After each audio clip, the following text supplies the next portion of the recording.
I'll check. Yeah. Okay. Yes.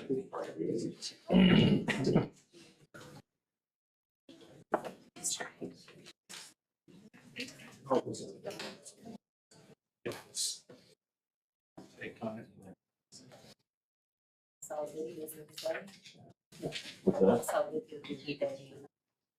Sitting.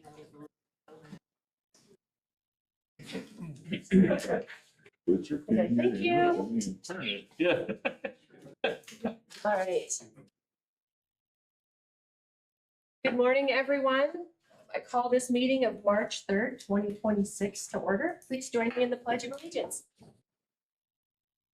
Pledge allegiance to the flag of the United States of America and to the republic for which it stands, one nation under God, indivisible, with liberty and justice for all.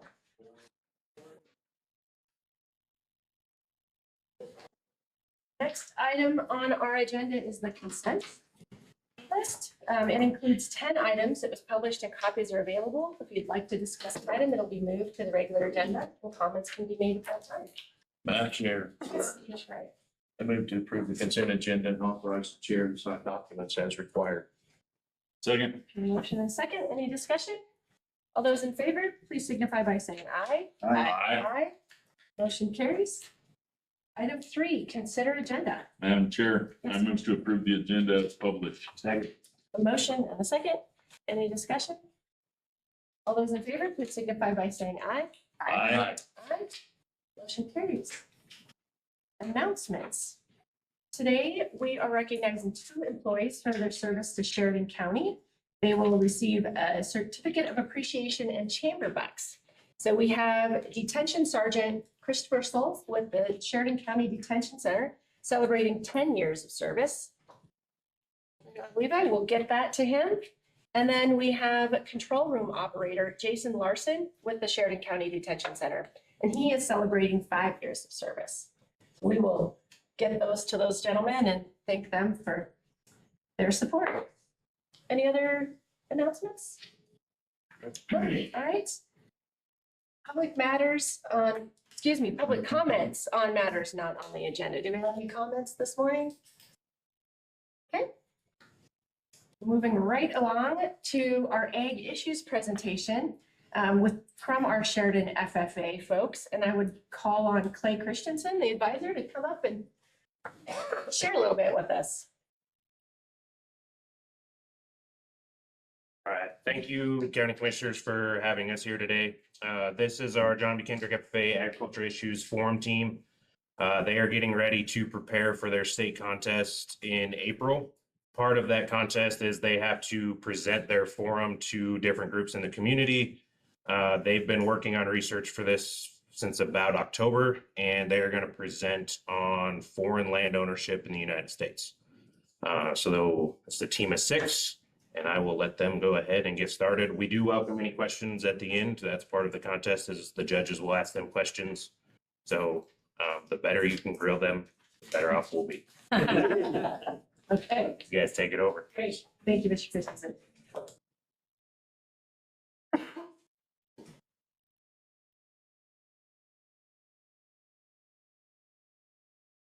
Good morning, ladies and gentlemen. Welcome to our free educational event.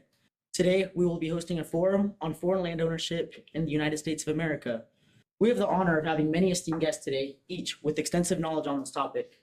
We chose this topic because foreign land ownership is rising fast. As of 2023, foreign investors own 45.9 million acres of agricultural land. Last year alone, this has increased by 1.6 million acres. Before we get into the data, let's meet with the people behind the perspectives. Briefly, tell us who you are and what brings you to this table. My name is Dr. Schroeder. I'm an economist studying the economic impacts of foreign investment on agricultural land. I'm Mr. Labby. I'm a farmer feeling the squeeze of a higher priced farmland market. My name is Mr. Ludikaus, and I grew up on a rural farm in Wyoming, but I always had an interest in becoming a national security analyst. Now, as a national security analyst, I identify and evaluate threats to our nation's security, economy, and infrastructure.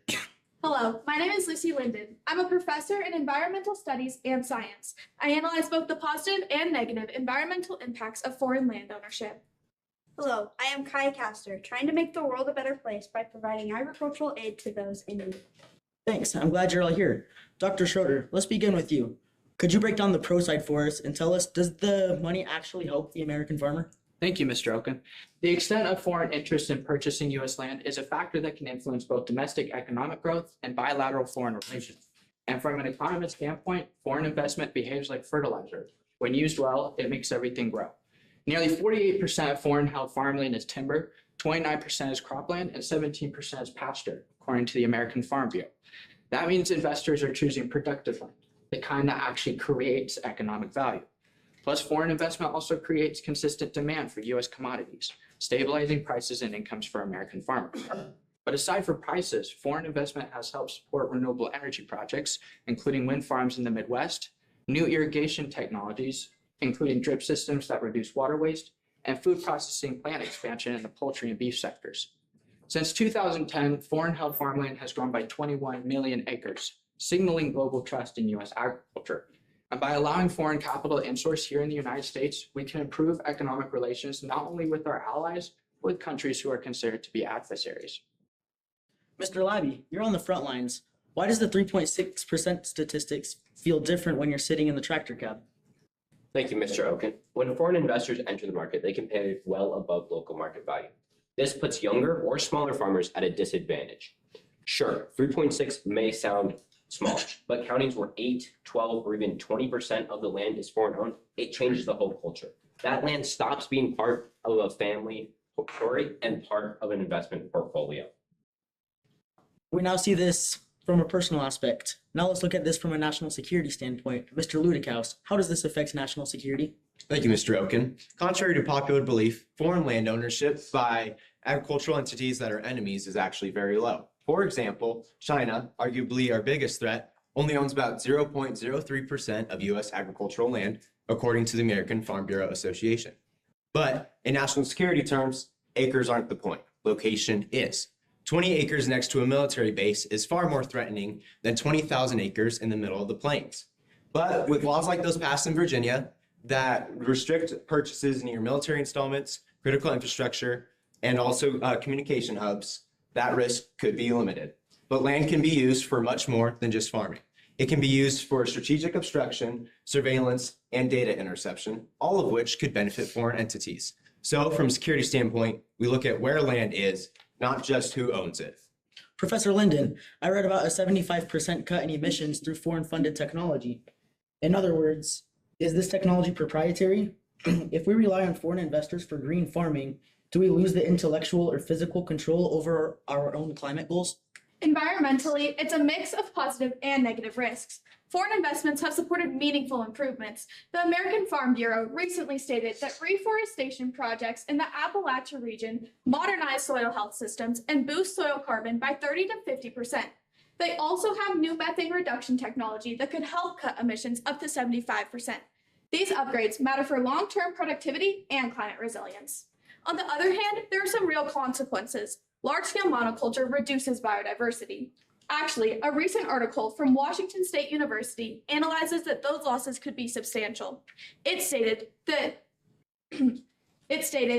harvesting has exceeded sustainable levels by 30 to 50%.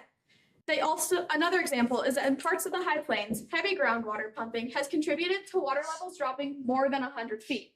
So the environmental impact isn't one-sided. It depends on investors' practices and on whether regulations are clear and consistently enforced. Strong oversight can lead to restoration and better land management, but weak oversight can push an ecosystem past its limits.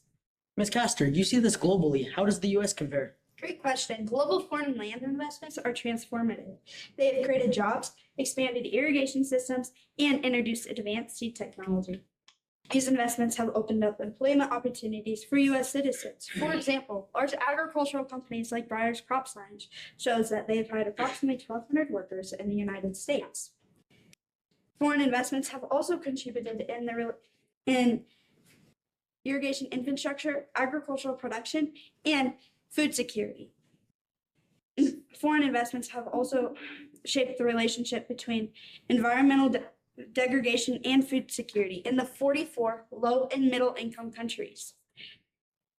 Additionally, seed technology has also also brought up the climate resilience and crop yielding, but has also brought up national security thoughts, and is asked to be carefully regulated. But without strong regulations, it may cause major displacements, which is called land grabbing. And the United Nations frequently warn us about this. But the US is different. We have stronger laws, better oversights, and property rights, but we also have inconsistent state laws, which may cause loopholes. While the preceding discussion has explored the detailed trends, data inaccuracies, and policy implications of foreign holdings in U.S. agricultural land, which now exceed 45 million acres, or about 3.6% of privately held farmland, foreign investment presents a balanced set of advantages and drawbacks. Dr. Schroeder, how can policy affect this? They're legitimate concerns, but strong policy can balance them.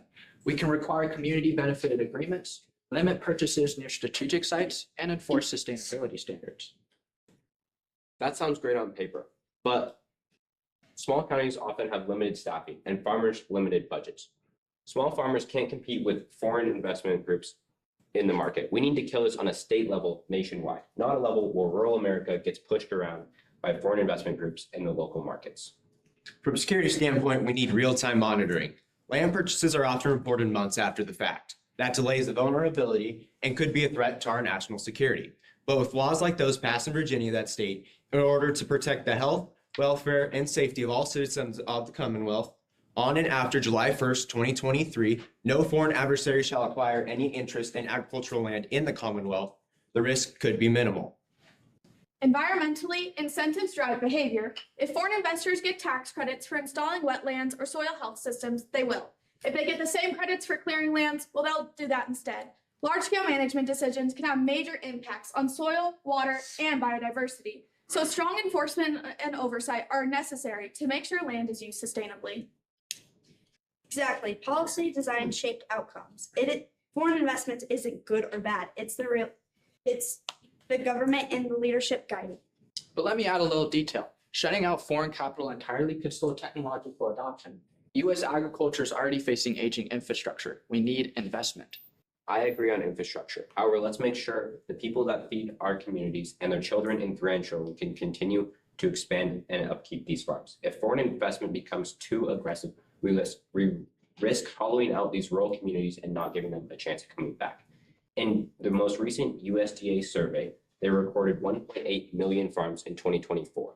This is down 28% from the 2.4 million farms found in 2017. We must consider food security. The more reliant we become on external influences and the less reliant we become on domestic influences, that creates a threat to our security. So if I'm hearing everyone correctly, regulations are basically the kale of public policy. Everyone says we need them, but nobody is emotionally thrilled about using them. Recent trends support this. USDA data shows overall foreign holdings remain a small share of U.S. ag land, with growth tied to allies and renewables, while adversarial ownership is minimal and declining in some cases. Enforcement is improving, with record penalties in 2024. Better data sharing initiatives. Dr. Schroeder, would you like to expand on what foreign investment can do for us under proper management? Foreign investment can modernize agriculture, create jobs, and strengthen rural economies when properly managed. And we can manage foreign investment enough to highlight the positives, such as funding for renewable energy projects or increasing the demand for U.S. agricultural products. With that, we can turn a negative outlook on foreign investment into something that is beneficial for all people. However, protecting farmers must remain a top priority. Without them, rural America loses its backbone and we undercut the families that support us.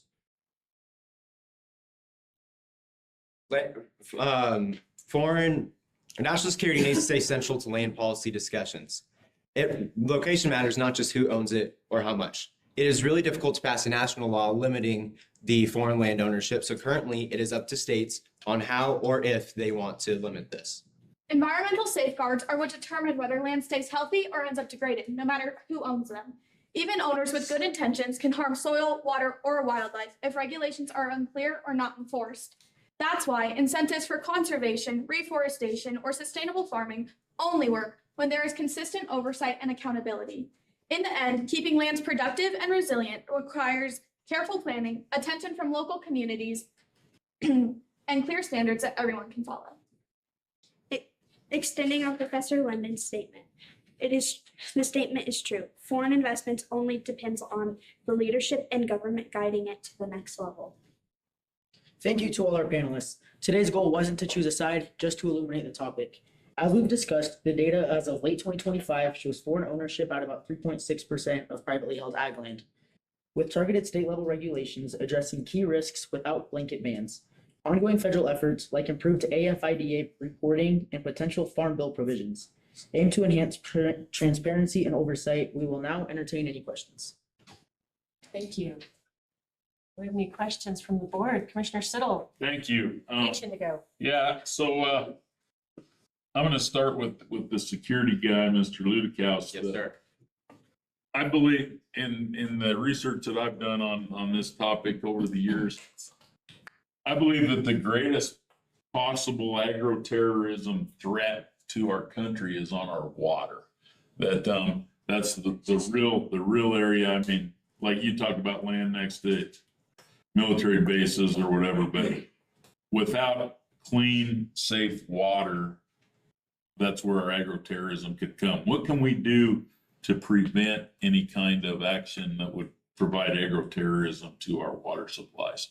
I think the main thing would be the real-time monitoring. And so making it so that when they're purchasing or when there's activity in the US or around the US, that these foreign entities are performing, we need to be able to know when it's happening, why it's happening, and then have those agencies take the correct steps to prevent anything, any form of terrorism or harmful acts happening to the US. Thank you. Thanks. Madam Chair. Commissioner Jennings. All right, so my question is really for anybody who wants to answer. Are you concerned that growth, even slow growth, of land ownership and investments by foreign countries could eventually lead to influence of policies that would favor foreign countries over American citizens? Yeah, I think it's a wonderful question because it is definitely coming into effect. I think if people are looking about who that paycheck from their local mill or their local elevator is coming from, or what foreign investors are putting into their local communities as, investments or good PR, then it'll definitely start changing a lot of people's opinions. And that's dollars just coming from a different source that's not American. I definitely think with how big lobbying is and lobbyists and stuff like that, when you have these foreign entities that are so influential and have so much money, it creates a real threat and a definite possibility that we can see in the near future these policies being influenced by these foreign companies for sure. We know that agriculture is a highly subsidized industry in America. Are these foreign owners also granted agricultural subsidies, or is that held for just American citizens? Good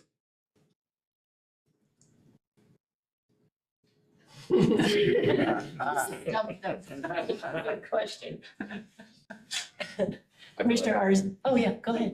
Sorry, Mr. Allen. Oftentimes, if you put a deed or you use your land for conservational purposes, sometimes you're letting you're given a little bit of a break, but I think Americans are very patriotic. And so hopefully we see that change to the benefit of our local investors. I had a question for the group. Mr. Labby, you had talked about the reduction in the number of farms over the last decade, I think you said.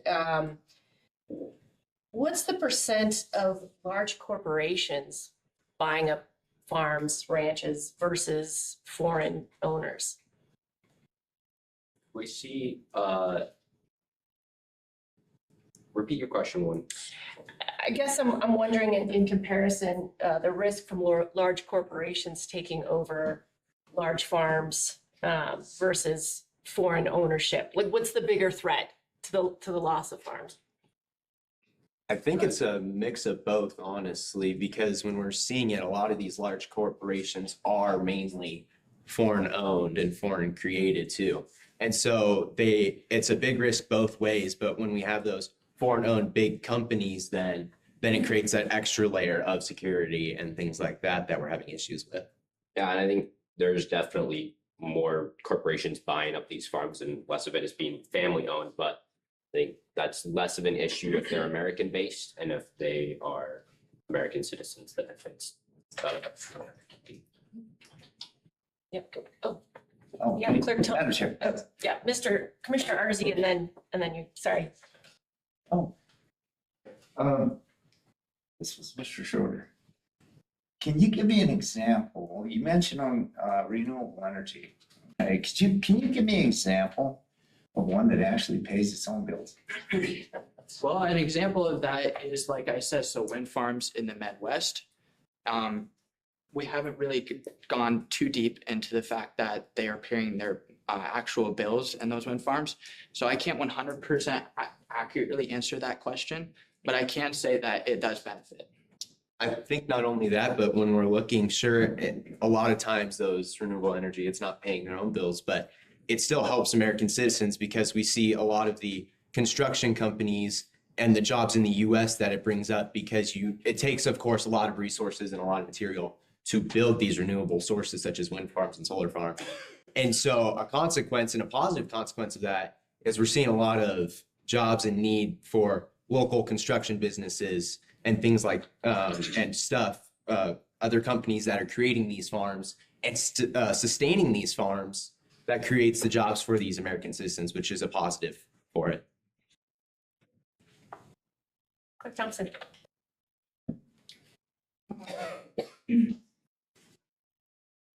Shep Thompson, County Clerk. As County Clerk, I'm the recorder of all the land in the county.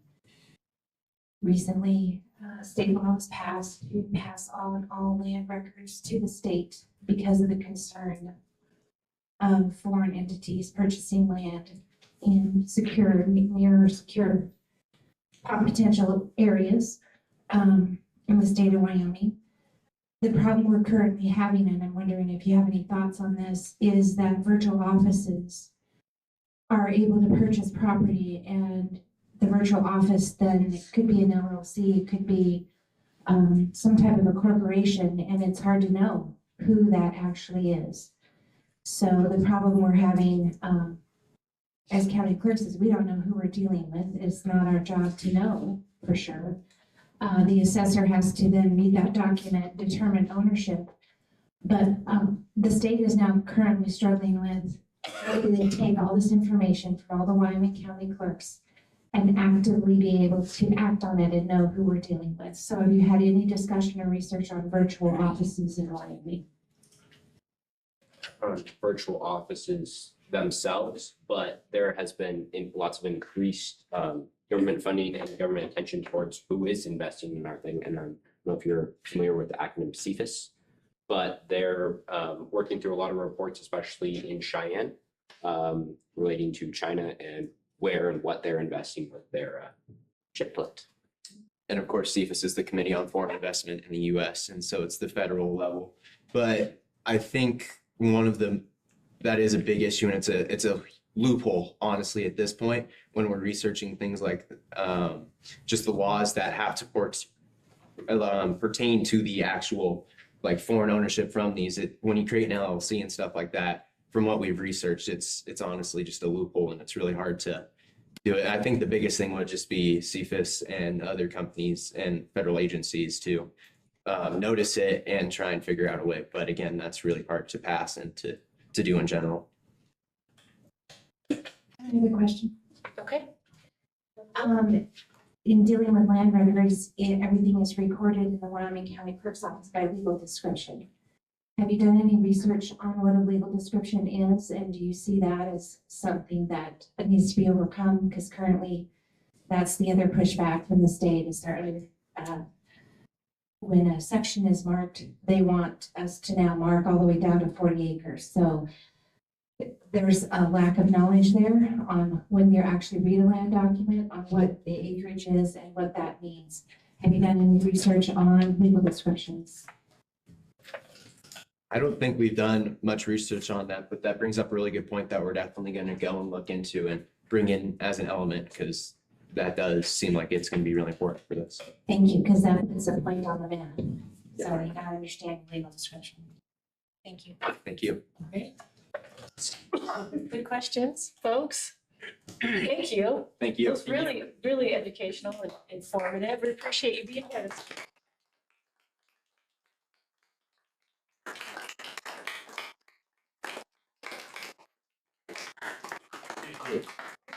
Thank you. Thank you, guys.